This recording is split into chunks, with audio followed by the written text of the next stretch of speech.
하면 나는 말씀 읽을 때가 아멘 아멘. 우리 하나님 말씀 창세기 18장 9절부터 15절 말씀을 우리 한 목소리로 같이 봉독하겠습니다. 시작. 그들이 아브라함에게 이르되 내 아내 사라가 어디 있느냐 대답하되 장막에 있나이다. 그가 이르시되 내년 이맘때 내가 반드시 내게로 돌아오리니 내 아내 사라에게 아들이 있으리라 하시니 사라가 그 뒤 장막문에 서러들었다. 아브라함과 사라는 나이 많아 늙었고 사라에게는 여성의 생리가 끊어졌는지라. 사라가 속으로 웃고 이르되 내가 노쇠하였고 내 주인도 늙었으니 내게 무슨 즐거움이 있으리요. 여호와께서 아브라함에게 이르시되 사라가 왜 웃으며 이르기를 내가 늙었거늘 어떻게 아들을 낳으리요 하느냐. 여호와께서 능하지 못한 일이 있겠느냐. 기한이 이를 때 내가 내게로 돌아오리니 사라에게 아들이 있으리라. 사라가 두려워하여 부인하여 이르되 내가 웃지 아니하였다. 이르시되 아니라 내가 웃었느니라. 아멘. 우리 말씀의 제목을 같이 한번 읽겠습니다. 시작. 기한이 이를 때 아들이 있게 하시는 하나님. 다시 한번 시작. 기한이 이를 때 아들이 있게 하시는 하나님. 아멘. 우리 좌우 옆으로 인사합시다. 사랑합니다. 축복합니다. 함께해서 행복합니다. 네, 앉아주시기 바랍니다. 우리가 창세기 18장 앞부분에서 음식을 대접하는 아브라함을 함께 살펴보았습니다. 오늘 말씀은 아브라함에게 하나님이 말씀을 하시는데 그동안은 아브라함과 대화했는데 이제 아내 이야기를 꺼냅니다. 내 아내 사라가 어디 있냐? 장막에 있습니다 라고 이야기했죠. 성경은 이 장막을 하나의 상징으로 우리에게 가르쳐 줍니다. 사실 하나님은 보이시는 분이 아닌데도 이스라엘 백성들에게 장막을 건축해라. 그곳에 내가 너를 만나겠다. 하나님이 그 안에 계시는 건 아니지만 이 장막에 있다는 건 우리가 하나님과 함께 있다는 상징으로 하나님이 우리에게 계시하고 있죠. 사라가 장막에 있다는 건 사라도 이제 하나님과 하나 된 모습을 보여주고 있습니다. 아브라함이 아브라함이 됐어요. 저도 이제 어느 날 이강주 목사가 됐어요. 그래서 목사가 된 다음에는 제 삶이 제가 생각한 삶을 살아본 적이 없어요. 목사라는 이름에 맞는 삶을 살아온 거죠. 이름이 바뀐다는 건 소속이 바뀌는 거고 그리고 이제 주인이 바뀌는 겁니다. 아브라함은 고상한 아버지, 자기가 주인이었는데 아브라함, 열국의 아버지 또는 하나님의 긍휼이 필요한 사람. 이 긍휼이 필요한 하나님이 없이는 살 수 없는 하나님이 주인인 소속이 바뀐 거죠. 사라도 마찬가지죠. 안주인에서 사례, 자기가 주인 된 삶에서 하나님이 주인 된 삶으로 바뀌었어요. 할례를 또 행하게 하셨죠. 하나님이 그들을 소속을 바꿔주셨고 또 할례를 행하게 하셨죠. 이 할례는 표피를 베는 건데 내가 생명이 없다, 씨가 없다는 걸 깨닫도록 도와주신 거죠. 내 안에는 아무 생명이 없고 소망이 없고 이 세상에 어떤 것도 다 마치 씨앗에 씨 눈이 없으면 아무 소용이 없잖아요. 씨눈은 아주 작은 거거든요. 배젓이 아주 씨의 대부분이고 근데 그건 아무 의미가 없어요. 계란도 노른자는 의미가 없잖아요. 그 안에 유정란 생명이 있느냐 없느냐. 마찬가지로 이 세상 건 아무 의미가 없어요. 다 없어지고 소멸하거든요. 생명이 없으면 어떤 주님의 생명이 없으면 그걸 깨닫게 도와주시고 이제 음식을 대접하는 삶을 살게 하신 거죠. 음식을 대접했다는 건 음식은 여러분 밥 먹으면 고기를 먹어보세요. 돼지고기, 두부를 먹어보세요. 콩을 먹어보세요. 과일을 먹어보세요. 그것들이 다 어떤 걸 먹든지 내 몸으로 바뀝니다. 내 살로 바뀌고 피로 바뀌어요. 그러니까 음식을 먹었다는 건 그와 내가 하나 됐다는 거거든요. 음식을 왜 대접할 수 있었냐면 하나님과 하나 됐으니까. 어떻게? 하나님의 살과 피를 잘 먹은 거죠. 하나님의 말씀을 잘 먹은 거예요. 그래서 하나님의 생명을 가졌고 하나님의 마음과 하나 된 모습, 그게 우리가 지난 시간까지 살펴본 내용입니다. 하나님께서 이렇게 하나님과 하나 된 아브라함에게 뭐라고 이야기를 하시냐면, 같이 한번 읽어봅시다. 시작. 그가 이르시되 내년 이맘때 내가 반드시 내게로 돌아오리라. 내 아내 사라에게 아들이 있으리라 하시니 사라가 그 뒤 장막문에서 들었더라. 이 내년이란 말을 번역을 내년이라고 했는데, 히브리어로는 하이라는 말은 살아있는, 생명이 있는, 또 이맘때라는 말은 에트라는 어떤 일정한 시간을 말합니다. 그래서 내년 이맘때 막연한 시간이 아니고 생명이 있는 때. 그러죠. 결혼하면 어느 때 뱃속의 아이가 잉태되는 때가 있어요. 언제? 난자와 정자가 만나는 때. 난자도 우리가 잘 아는 대로 생명체로 봅니다. 그래서 그 난자를 기초로 여러 실험을 하는 걸 이 윤리적인 측면에서 문제가 있다. 그래서 전 세계가 일정한 규칙 외에 임의로 난자를 채취해서 실험을 못하게 하고 있어요. 왜냐하면 그 난자도 생명이라고 보니까, 또 정자도 생명으로 봅니다. 그래서 정자를 보관하고 그걸 임의로 자기가 다른 사람에게 줘버리거나 활용하면은 법적인 처벌을 받아요. 이게 생명으로 보거든요. 근데 사실은 생명이 아닙니다. 1000년이 지나도 난자는 그냥 그렇게 없어져요. 정자도 없어져요. 두 개가 만나야 생명이 되죠. 만나야. 그러니까 우리가 이렇게 살아간다고 생명이 있는 게 아니에요. 만나야 돼요. 하나님의 말씀에 언약의 씨가 내 안에 들어와야 돼요. 우리는 다 난자들, 여자들이거든요.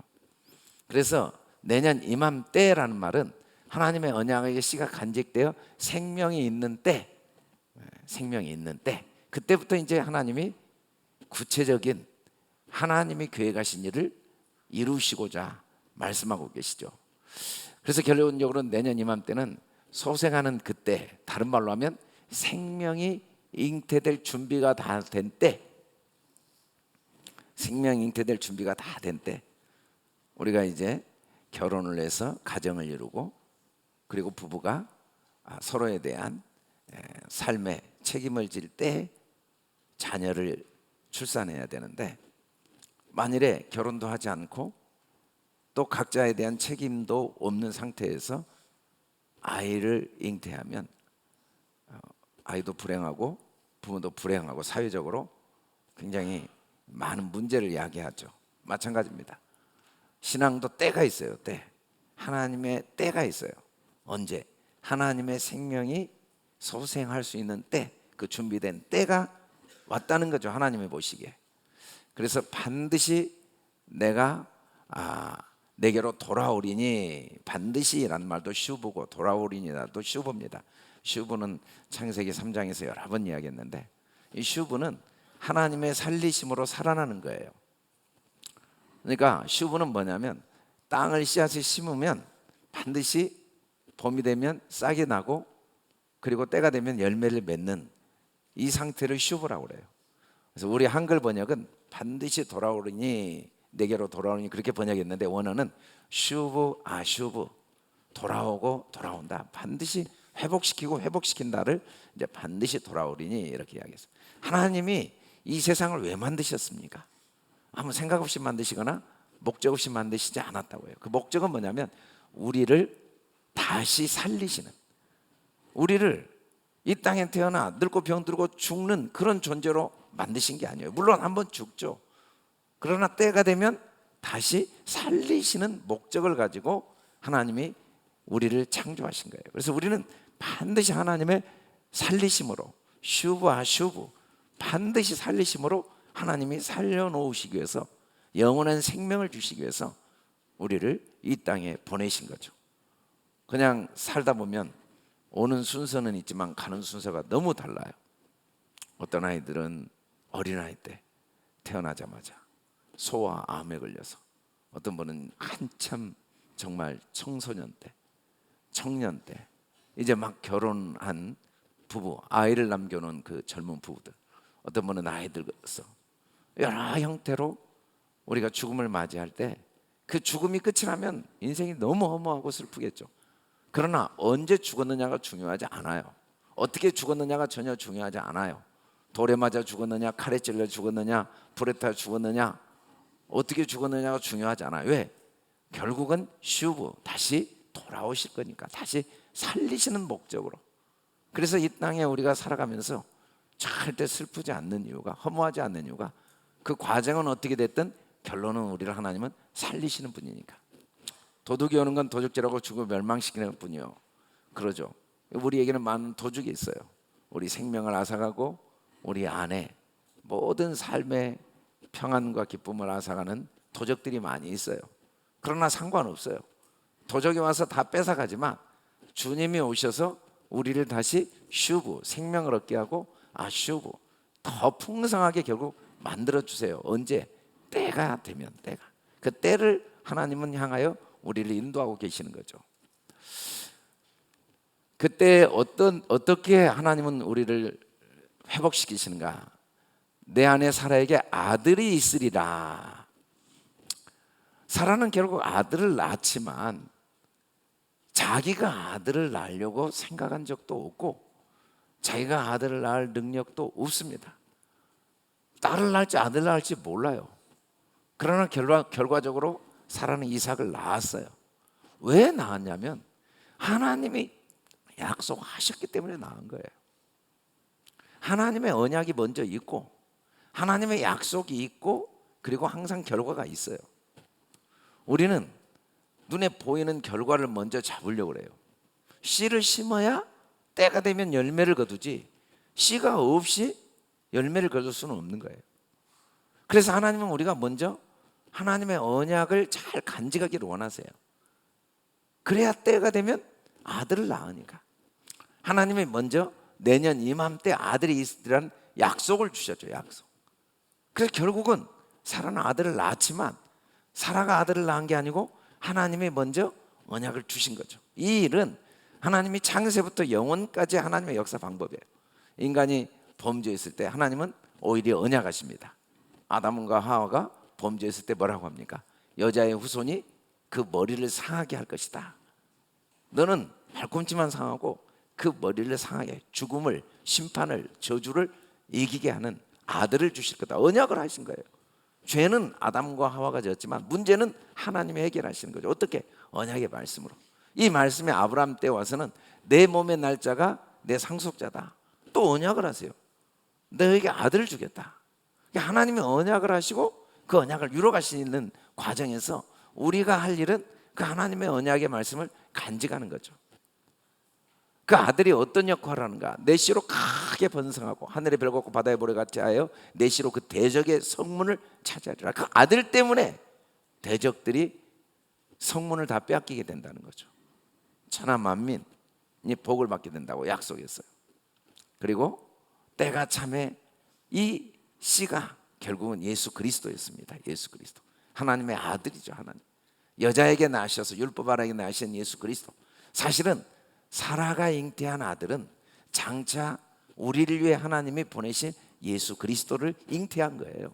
물론 사라는 이삭을 잉태했지만 엄밀한 의미에서 영원한 생명이신 예수 그리스도를 잉태하고 있었던 거죠. 그에게 들어가 이르되 은혜를 받은 자여. 마리아에게 천사가 뭐라고 합니까? 은혜를 받은 자여 평안할지어다. 주께서 너와 함께 하시도다. 보라, 내가 잉태하여 아들을 낳으리니. 내가 잉태하여 아들을 낳으리니. 이게 사라에게 하신 말씀과 똑같은 말씀이죠. 이게 지금 모든 사람을 향한 하나님의 궁극적인 계획입니다. 내가 잉태하여 아들을 낳으니. 그래서 우리가 이 땅에 왜 태어났는가? 우리가 남자건 여자건 다 육신적으로는, 외적으로는 남자 여자가 있지만 하나님의 눈으로 보면 우리는 다 여자들이에요. 여자. 어떤 여자? 아들을 잉태하도록 하나님이 계획하시고 이 땅에 보내신 여자들이에요. 우리는 결국 예수 그리스도를 잉태할 거예요. 어떻게? 그의 언약의 말씀을 마음에 간직할 때 우리 안에서 그리스도가 잉태되어질 거예요. 잉태. 왜? 아들이 있는 자에게는 생명이 있거든요. 이때 우리가 주님과 함께 한 생명을 누리고 영원한 생명을 누리게 돼요. 더 이상 죽음이 전혀 내게 영향을 주지 못해요. 과거도 나에게 아무 의미가 없고 미래도 아무 염려가 없고 생명이 딱 존재한 순간 사람이 나를 어떻게 하랴? 세상이 보이지 않아요. 주님밖에 안 보여요. 그게 어떻게 가능한가? 아들이 있어지면 가능한데 그게 어떻게 가능하냐면 전적인 주님의 약속을 통해 가능하죠. 그래서 하나님은 우리 한 사람 한 사람을, 우리는 그냥 생각 없이 어떤 사람은 남자로, 어떤 사람은 여자로, 어떤 사람은 선진국에서, 어떤 사람은 후진국에서, 어떤 사람은 뭐 이런 은사가 있고 저런 은사가 있고, 가난하고 병들고 건강하고 다양한 모습으로 살고 있지만, 하나님은 그 모든 과정을 통해 궁극적으로 아들을 있게 하시는 목적을 가지고 이 모든 걸 사용하고 계시죠. 그러나 우리가 이 세상에 어떻게 왔든지 동일한 목적, 아들이 있게 하시는 하나님의 목적은 동일한 방법으로 이루어집니다. 목사건, 그분이 장로건, 집사건, 그 사람이 불신자건 이슬람이건 누구건, 하나님이 아들을 있게 하시는 방법은 동일한 방법이에요. 어떻게 있게 하시는가? 아브라함과 사라는 나이 많아 늙었고 사라에게는 여성의 생리가 끊어졌는지라. 나이가 많아 늙었고 그래서 죽은 자가 됐고, 또 사라는 여성의 생리가 끊어져서 자기들 힘으로는 절대로 아이를 낳을 수 없는 상태. 로마서 4장 19절에는 그가 100세가 되어 자기 몸이 죽은 것 같고 사라의 태가 죽은 것 같다라고 할 때 이 같다는 말이 죽었고예요. 아브라함은 죽은 자예요. 왜? 100세가 되어서 정자가 만들어지지 않아요. 이제 생명의 씨가 없어요. 사라도 죽은 자예요. 이제 90세가 되어서 더 이상 난자가 만들어지지 않아요. 이 상태, 이게 바로 늙었고 생리가 끊어져 있는 상태죠. 이 상태.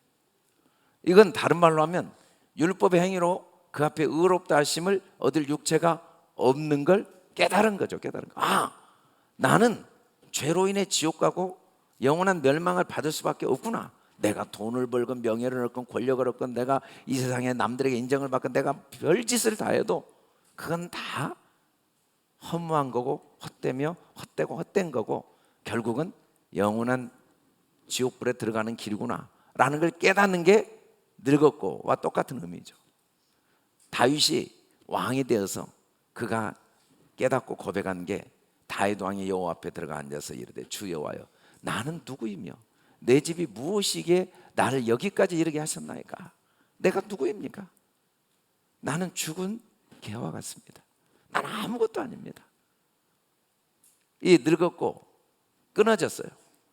늙고 끊어지면 겉사람이 낡아진 상태가 돼야 속사람이 새로워져요. 단 한 사람도 늙고 끊어진 경험이 없이 그 안에 생명이 잉태될 수는 없어요. 잉태됐다고 착각할 수는 있지만 없어요. 만일 땅에 있는 우리 장막집이 무너져야 하나님께서 지으신 집, 그 손으로 지은 것이 아니요 하늘에 있는 영원한 집이 우리에게 있는 줄을 드디어 알게 되지, 아직도 내가 누구인지, 내가 얼마나 소망이 없는 죄덩어리고 내 안에 생명이 없는지를 깨닫지 못한다면 아직 이맘때가 안 된 거죠. 내년 이맘때가 안 된 거예요. 준비가 안 된 거예요. 물론 그 안에 씨앗들은 있지만 생명이, 하나님의 생명이 탄생할 준비가 안 된 거예요. 어리석은 자여, 내가 뿌리는 씨가 죽지 않으면 살아나지 못해요. 여러분, 우리가 살면서 건강하고 공부하고 대학 들어가고 또 친구들하고 즐겁게 지내고 자녀들이 잘 자라고 너무 좋아요. 근데 꼭 그런 일만 있는 게 아니에요. 교회 목회를 하면 교회가 다 좋은 일만 있는 게 아니에요. 학교를 한다고 학교가 다 좋은 일만 있는 게 아니에요. 친구를 만난다고 친구가 다 좋은 일만 있는 게 아니에요. 또 내가 교회 가고 목표를 안 세웠으면 모르는데 세웠다고 그 일이 다 나한테 좋은 일만 아니에요. 뭐 괜히 목표 세워서 상처도 받고 낙심도 하고 절망도 하고, 또 친구 만나서 서로 상처받고 상처를 주기도 하고 마음에 깊은 고통을 겪기도 하고. 그러나 어리석은 자가 되면 안 돼요. 그런 과정이 없이는 생명이, 내 속에 새로움이 만들어지지 않아요. 속사람이 만들어지지 않아요. 하나님이 우리를 태어나서 죽을 때까지 고통만 주셨다면, 욕과 같은 고통만 일생 주셨다면 우리가 못 살겠죠. 그러나 우리의 삶의 대부분은 일방적인 하나님의 은혜로 꽉 채워져 있음에도 불구하고 때로는 풍랑을 만나고 때로는 비바람이 몰아치고 고난을 겪을 때가 있어요. 알고 보면 별거 아니에요. 근데 그게 전부라고 집중하니까 그래요. 여러분, 우리가 눈으로 온 세상을 볼 수 있을 것 같아도요, 만일에 이 눈앞에 손바닥을 딱 갖다 놓으면 하나도 안 보여요. 왜냐하면 눈이 문제가 아니라 내가 이 손바닥을 눈앞에 갖다 놓은 게 문제죠. 이 문제들, 아픔들, 상처들, 어려움들만 딱 눈앞에 갖다 놓으면 세상이 막막해요.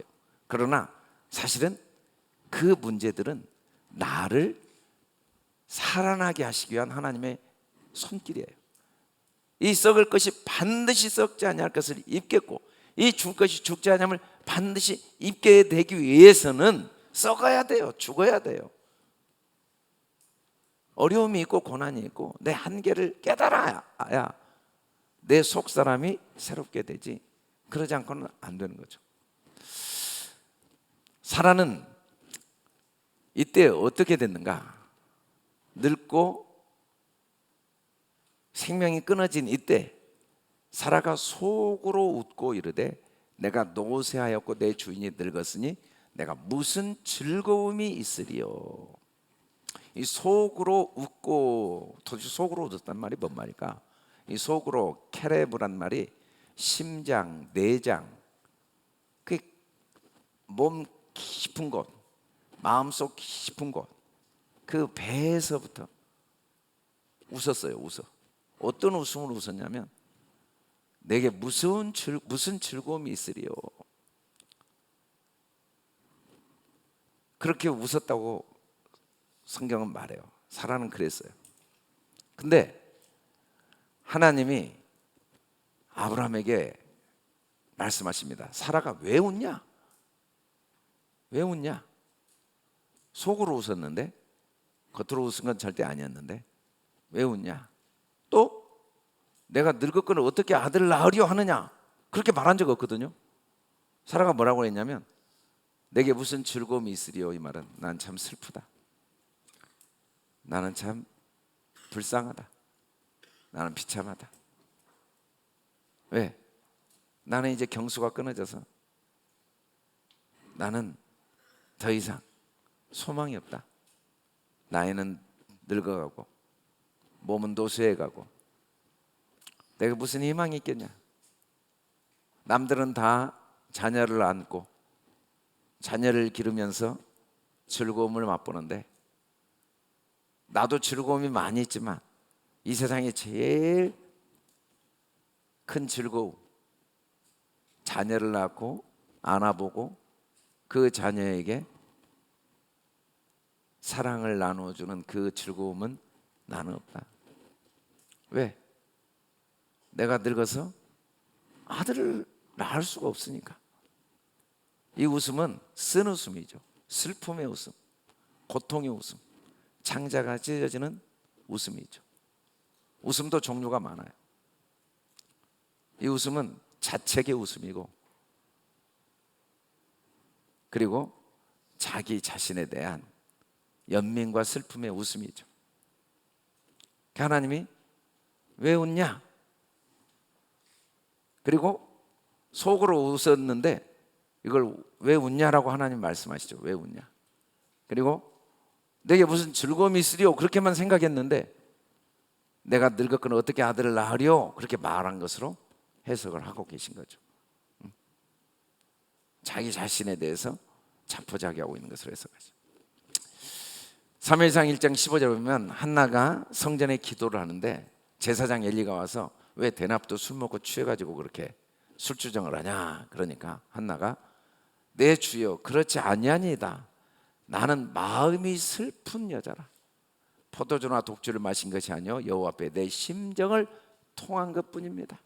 너무 마음이 슬퍼서 쓴 웃음을 웃고 있는 겁니다. 내가 지금 술 먹고 술주정한 게 아닙니다 라고 말했던 그 한나와 똑같은 심정, 그 속으로 웃고가 쓴 웃음을 웃고 있는 이 사라의 모습을 지금 하나님이 이야기하고 계신 거죠. 그러면서 하나님이 뭐라고 하시는지 같이 한번 읽어봅시다. 시작. 여호와께서 능하지 못한 일이 있겠느냐? 기한 이를 때 내가 내게로 돌아오리니 사라에게 아들이 있으리라. 여호와께 능하지 못한 일이 있겠느냐, 이 말은 여호와는 신비로운 분이다, 그런 의미예요. 놀라운 분이고 원더풀, 기적의 하나님. 여러분, 하나님은 영원부터 영원까지 기적의 하나님입니다. 천지 창조도 기적이고, 이 지구를 지금도 주관하신 것도 기적이고, 우리 온몸을 지금도 심장이 뛰게 하시고, 우리 혈관을, 피가 혈관이 온몸을 돌게 하신 것도 기적이고, 우리 혈관을 다 들여놓으면, 여러분 모세혈관을 다 들여놓으면 지구를 한 바퀴 돌 만한 길이라고 그래요. 얼마나 긴지 상상이 안 돼요. 그 혈관 가늘기가 얼마나 가는지 몰라요. 근데 그 혈관에 피를 다 한순간도 멈추지 않고 흐르게 하시는 하나님의 기적 아닌 게 하나도 없어요. 오늘 태양이 뜬 것도 기적이고, 영원부터 영원까지 하나님은 기적이에요, 기적. 그래서 하나님은 이 마노아에게 하나님의 이름을 소개할 때 나는 기묘자다. 하나님은 도저히 우리 인간의 이성으로는 상상할 수 없는, 우리가 아무리 상상하려고 상상이 안 돼요. 그래서 하나님은 우리가 이해할 수도 없고 그냥 믿어야 돼요. 하나님을 내 생각으로 계산하고 하나님이 이러실 거야, 하나님이 이런 분이야, 단 하나도 맞지가 않아요. 알 수가 없어요. 하나님 기묘해요. 이 우주를 만드신 그 능력도 알 수가 없고, 그 세포 하나를 만드신 능력도 알 수가 없고, 이 모든 역사를 주관하시는 그 하나님의 섭리와 선한 뜻을 우리가 천년 억만 년이 지나도 알 수가 없어요. 그 하나님이 이런 기묘하신 하나님이시죠. 하나님. 그 하나님은, 이 기묘하신 하나님이 결국은 어떤 일을 하시는가? 내가 능치 못할 일이 없는, 나는 신비로운 하나님이어서 결국 하는 일이 내게로 돌아오는 일, 슈브 아슈브, 우리를 영원한 생명을 갖도록 하시는 일. 그래서 이사야서에 보면 잉태하지 못하며 출산하지 못한 너는 노래해라, 노래. 잉태하지 못하고 출산하지 못한 사라는 쓴웃음으로 썼죠. 한나는 심정이 통해하고 고통하며 하나님 앞에 그 슬픔을 아뢰죠. 근데 그런 슬픔과 고통을 갖고 있는 너희들, 왜? 생명이 없으니까, 늙고 죽어서 지옥 갈 수밖에 없으니까, 허무하니까, 어리석고 미련하니까, 아무리 힘쓰고 했어도 안 되니까. 그러나 그런 너희들, 생명이 없는 너희들, 출산하지 못한 너희들, 지옥 갈 수밖에 없는 너희들은 노래해라, 노래. 산고를 겪지 못한 너, 여러분 산고 얼마나 고통스러운지 상상할 수가 없어요. 그러나 이 세상에 산고보다 더 보배롭고 영광스러운 고통은 없어요. 영원한 생명, 이 한 생명이 탄생하는 고통이잖아요. 근데 그것이 없는, 얼마나 불쌍하고 비참해요. 옛날 사람들은 그걸 성녀, 여자가 아니다, 돌이다, 돌. 아이를 못 낳는. 그런데 그런 너는 외쳐 노래할 자다, 외쳐 노래할 자다. 노래를 그냥 큰 소리로. 홀로 된 여인의 자식이 남편인 내 자식보다 많음이라.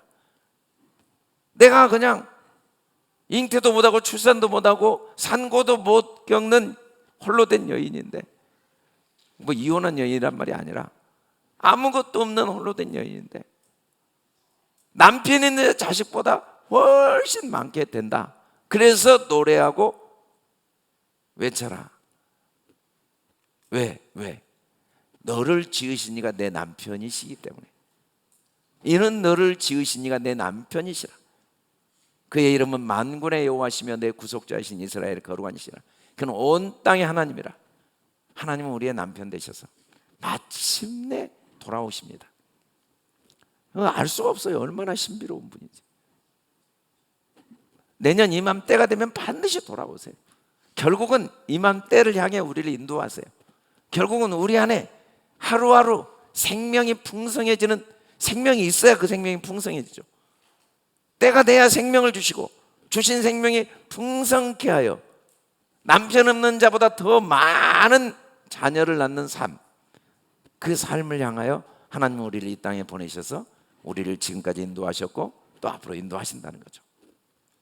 사라는 두려워서 부인하여 이르되 내가 웃지 않았습니다 라고 말합니다. 두려워 부인했다. 그러니까 사라가 실제로는 웃어놓고 하나님한테 나 안 웃었어요, 거짓말해서 두렵고 부인한다 라고 오해하면 절대 안 돼요. 사라가 아무리 간덩이가 부서도 자기가 진짜 웃어놓고 하나님한테 나 안 웃었어요 말하겠습니까? 아니, 사람이 이야기해도 양심에 찔리는데 하나님 앞에 사라가 어떻게 감히, 실제로는 비웃었는데, 속으로 비웃었는데 하나님이 너 왜 웃냐 그러니까 나 안 웃었어요, 나 하나님 비웃지 않았어요 하고 자기 죄를 감추는 그런 수준의 말씀이 전혀 아닙니다. 왜? 그럴 수가 없어요. 지금 너무 두려워서. 두려워 부인하여 이르되 내가 웃지 아니하였나이다. 이 말은 나는 진짜 웃은 게 아니라 너무 괴로워서 쓴웃음을 웃었습니다. 제가 뭘 하나님을 비웃고, 지금 내 비참한 자신을 보고 고민에 빠져 있는데 제가 무슨 웃었습니까? 이 본문을 사람들이 야, 사라가 하나님을 믿지 못해서 하나님을 속으로 말씀하시니까 아이고 참 내가 어떻게 얘기를 그렇게 비웃었다고 생각할 수도 있어요. 물론 그렇게 생각할 수도 있지만 성경은 그렇게 말하지 않고 있죠. 성경은 왜? 사라가 나 진짜 안 웃었습니다, 나 진짜 웃는 게 아니에요, 너무 괴로워서 고민에 빠져 그 속이 쓴웃음을 웃고 있었어요. 내 자신이 너무 초라하고 비참해서. 근데 하나님이 내가 웃었다고 다시 말씀을 합니다. 아니다, 내가 웃었다. 누구 말이 사실이에요? 누구 말이 사실이에요? 사라가 거짓말한 거예요? 하나님이 거짓말하신 거예요? 둘이 지금 싸우고 있는 거예요? 사라가 지금 하나님하고 나 안 웃었어요, 실제로는 웃어놓고 지금 내가 언제 웃어요, 혼날까 봐 두려워가지고 너 웃은 적 없어요 막 하나님한테 지금 대들고 있는 거예요? 아니면 하나님이 네가 웃어놓고 이 가만히 안 두어, 솔직히 말해 지금 어디서 나를 속이려고 그래? 그러고 있는 거예요 지금? 하나님 지금 할 일 없어 지금? 사라하고 지금 너 나하고 한번 말싸움 한번 해보자, 누가 이긴가 한번 해보자. 저도 목사지만 목사여도 저는 누구고 말싸움하고 싶지가 않아요. 누가 말하면 그러냐고 그러고 지금까지 다 그러냐고. 근데 하나님이 지금 사라하고 말싸움하려, 지금 말싸움할 근본이에요 사라하고 하나님이. 도대체 이 의미가 뭐예요? 의미가 사라는 분명히 안 웃었다는데 하나님은 네가 분명히 웃었다고 그러고 도대체 이 의미가 뭐예요? 야고보서 1장 2절에 보면 내 형제들아 내가 시험을 당하도 온전히 기쁘게 여겨라. 이 기쁘게 여기라는 말 이전에 시험을 당하거든 온전히 기쁘게 여기라고 그랬는데 왜 그럽니까? 예수님이 내가 진실로 진실로 너희에게 이르노니 너희는 곡하고 애통하겠으나 세상은 기뻐하리라. 너희는 근심하겠으나 그러나 너희 근심이 도리어 기쁨이 되리라. 진짜 기쁨은 어디서 옵니까?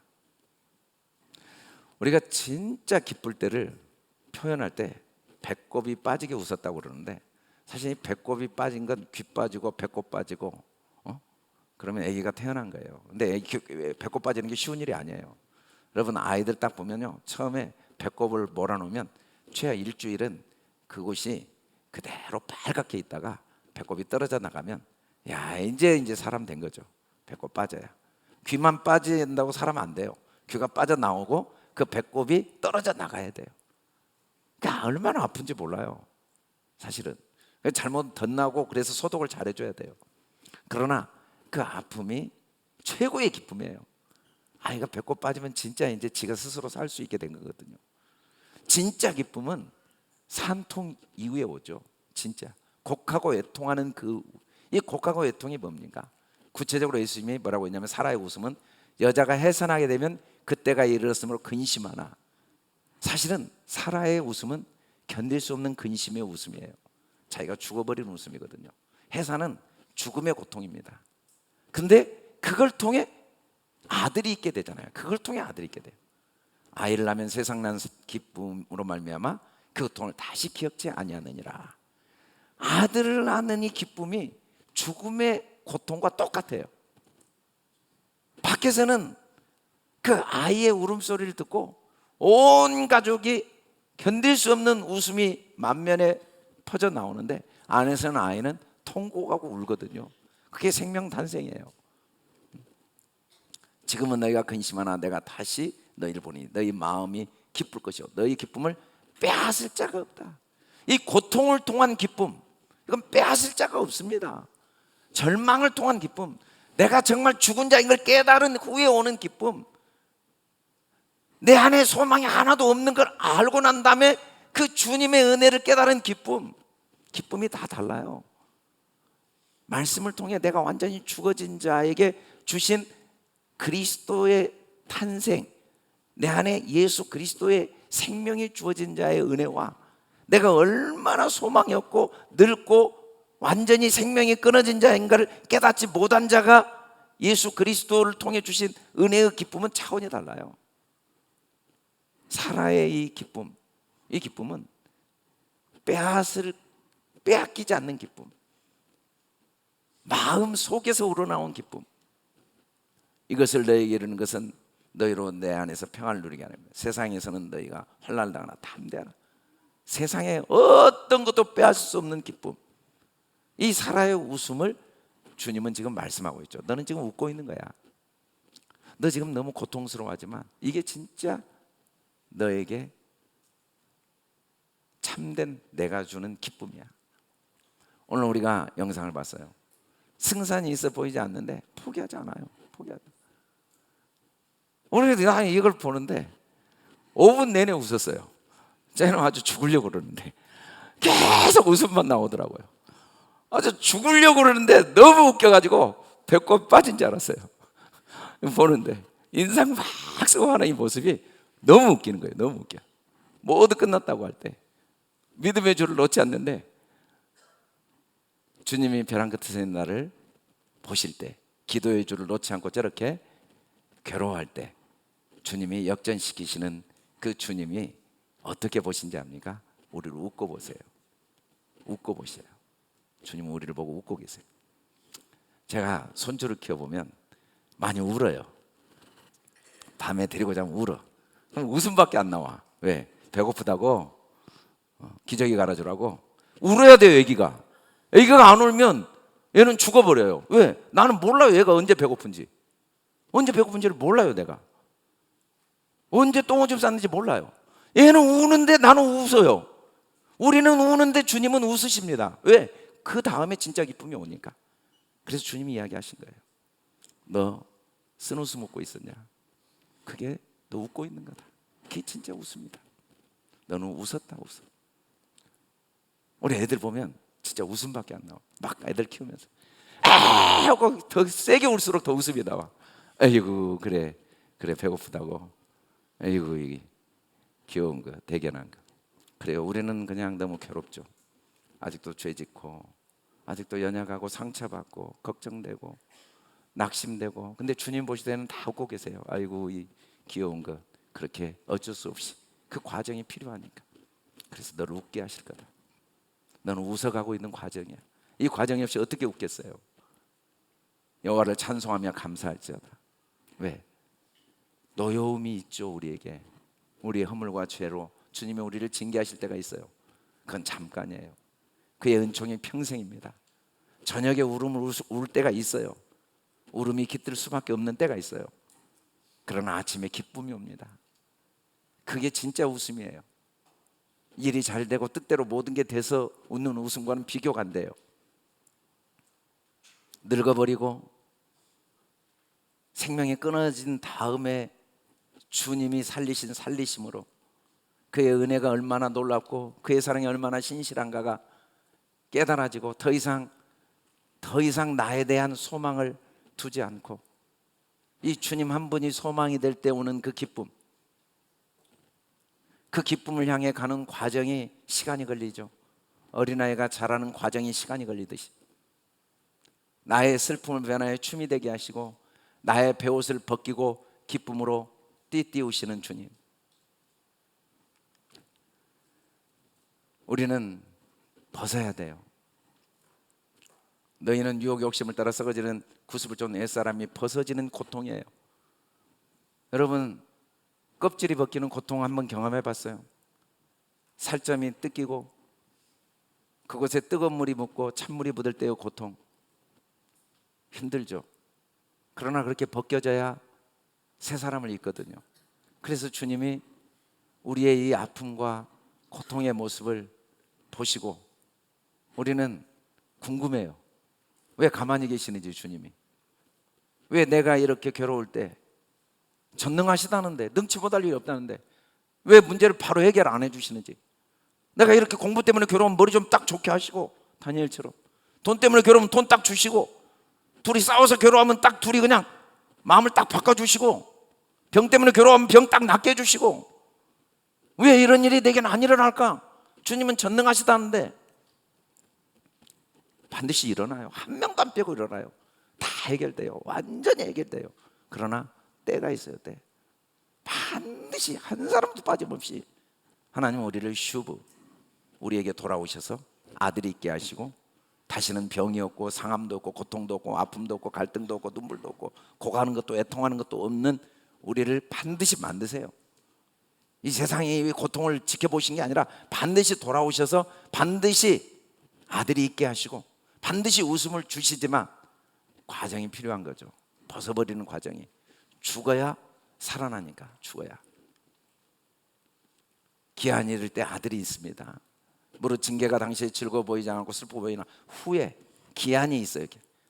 그런 말미암아 연단받는 자 의의 평강의 열매, 그리스도를 잉태하는 열매, 영원한 생명을, 천국을 우리에게 주시고 참된 웃음을 주시는 그 주님의 열매. 그래서 피곤한 손과 연약한 무릎을 이렇게 세워야 돼요. 그리고 너희 발을 위하여 고든 길로 만들어 저는 다리로 하여금 어그러지 않고 고침을 받아야 돼요.